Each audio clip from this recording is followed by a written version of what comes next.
I remember it from growing up. It's one of those images that never leaves you when you see it. But I had no idea about the story and had never, even occurred to me to explore the story.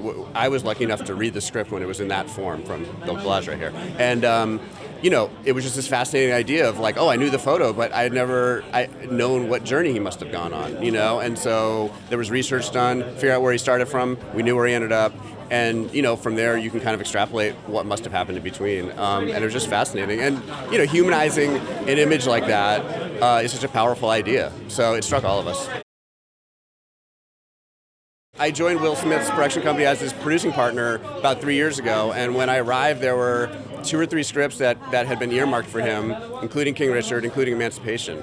And, I showed up and learned that Will was interested in this and that Antoine Fuqua was interested in it, and checked it out myself and knew immediately this is a project that we have to make and that could be extremely powerful.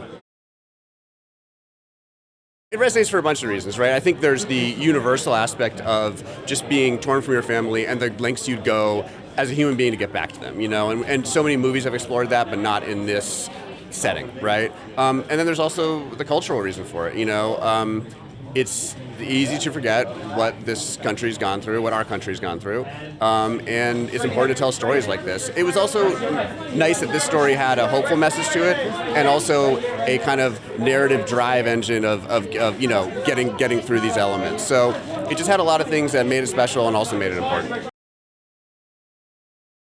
Antoine and Bob Richardson, from day one, even in the camera tests, kind of knew they wanted to do a different color palette.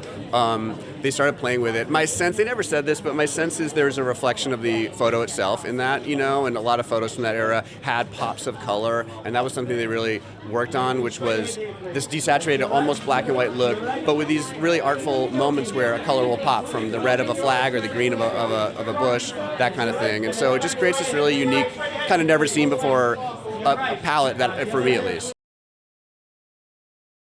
I love London. I've made many movies out here.